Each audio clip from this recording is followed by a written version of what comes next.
26/11 वो तारीख जब सीमा पार से भेजे गए 10 आतंकी हथियारों ने भारत की आत्मा को लहूलुहान कर दिया।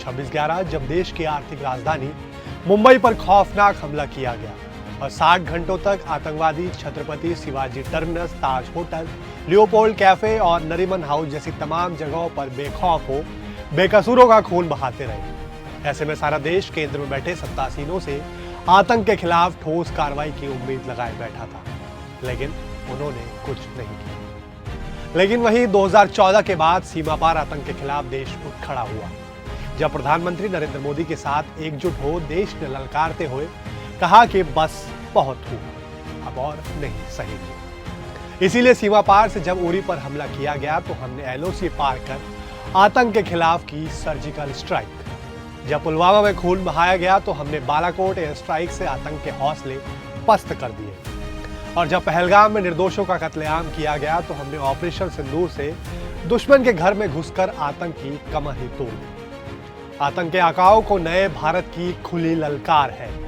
तुम्हारी हर गोली का जवाब अब गोले से दिया जाएगा।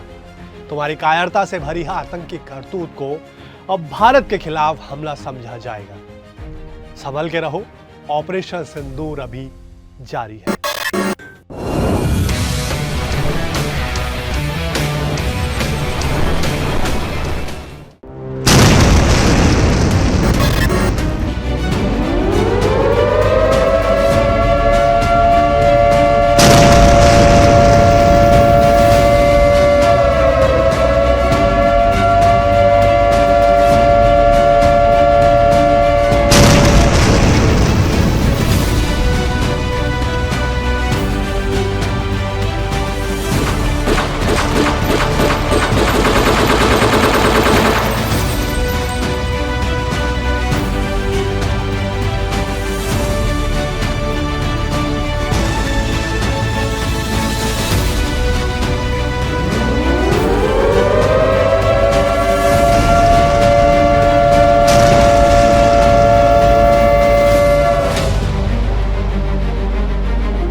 आतंक के आकाओं को नए भारत की खुली ललकार है।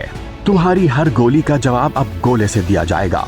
तुम्हारी कायरता से भरी हर आतंकी करतूत को अब भारत के खिलाफ हमला समझा जाएगा।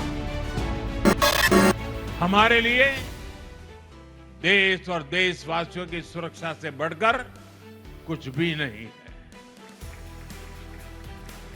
आज का भारत दमदार जवाब देता है।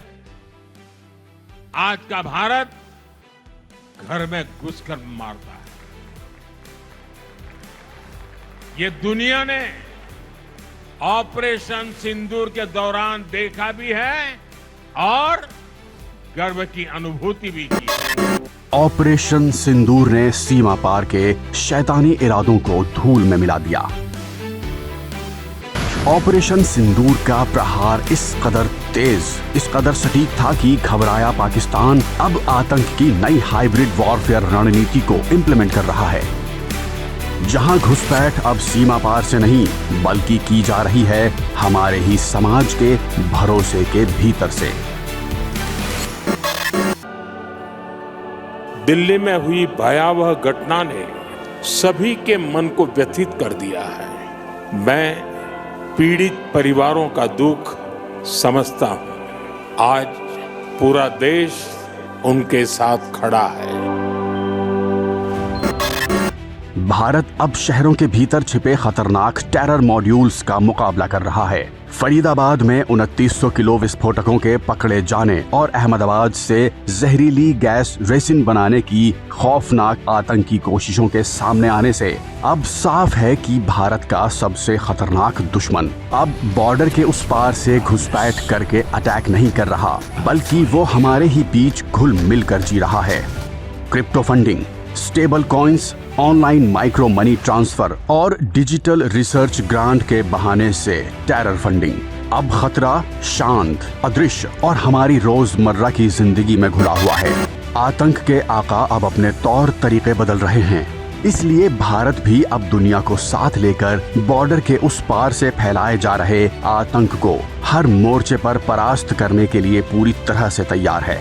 हाल ही में भारत की इन कोशिशों को सबसे बड़ी सफलता तब मिली जब दक्षिण अफ्रीका में आयोजित G20 समिट के घोषणा पत्र में सभी 21 सदस्यों ने एक स्वर से आतंकवाद के खिलाफ भारत के रुख का खुला समर्थन किया।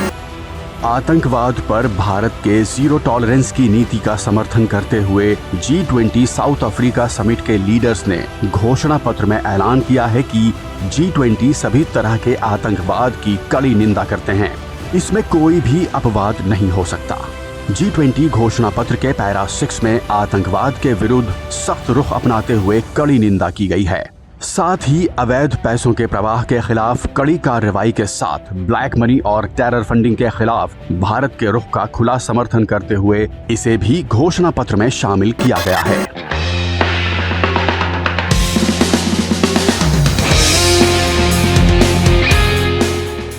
इससे पहले कनाडा में हुए G7 शिखर सम्मेलन में प्रधानमंत्री नरेंद्र मोदी ने पूछा था कि क्या आतंक फैलाने वालों और आतंक से पीड़ितों को एक ही तराजू में तोला जाएगा।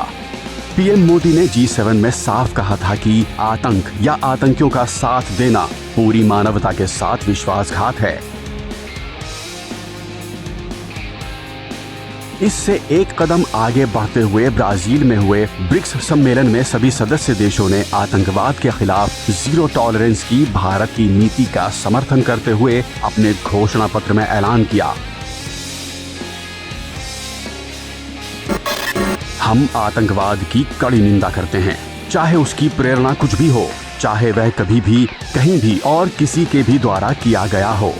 हम 22 अप्रैल 2025 को जम्मू कश्मीर में हुए आतंकवादी हमले की कड़े शब्दों में निंदा करते हैं, जिसमें कम से कम 26 लोग मारे गए और कई अन्य घायल हुए। भारत अब आतंकवाद के खिलाफ पीड़ित विश्व मानवता की बुलंद आवाज बन गया है। सीमा पार आतंकवाद के खिलाफ भारत की पहल अब एक वैश्विक अभियान बनती जा रही है। हर अंतर्राष्ट्रीय मंच पर आतंक के खिलाफ भारत के रुख का समर्थन अब बढ़ता ही जा रहा है। आतंकवाद के खिलाफ अंतर्राष्ट्रीय जनमत तैयार करने के साथ ही भारत ने पाकिस्तान की नई हाइब्रिड टेरर वॉरफेयर रणनीति को भी करारा जवाब दिया है। हाइब्रिड थ्रेट्स के खिलाफ हाइब्रिड समाधान, AI based predictive model, real time data fusion, financial intelligence और डिजिटल सर्विलांस के साथ भारत दुश्मन के दांत खट्टे करने के लिए पूरी तरह से तैयार है। यही वजह है कि अब हमला शुरू होने से पहले ही आतंकवादी धर दबोचे जा रहे हैं। आतंक के मंसूबे धराशायी हो रहे हैं, लेकिन असली जंग वो ना मशीनों में है ना मिसाइलों में, वो हमारे ही समाज के भीतर है। ऑपरेशन सिंदूर ने बॉर्डर सुरक्षित किया, लेकिन अब भारत को माइंडस्केप यानी सोच और समाज की सुरक्षा करनी होगी, क्योंकि नया दुश्मन नदी या पहाड़ के रास्ते बॉर्डर पर घुसपैठ नहीं कर रहा, बल्कि वो सदियों से कायम अपनी आपसी विश्वास की लक्ष्मण रेखा लांघ रहा है। हमें आतंकवादियों के हाथों खेलने वाले शैडोज और इनके खतरनाक मंसूबे खत्म करने होंगे, और ये शैडोज तभी खत्म होंगी जब नागरिक, इंस्टीट्यूशन और इंटेलिजेंस सब एकजुट हो, एक साथ देश की रक्षा में डट जाएंगे। सीमा पार आतंकवाद का ये खूनी खेल तब थमेगा जब हर भारतीय बन जाएगा आतंक के खिलाफ एक सच्चा सिपाही।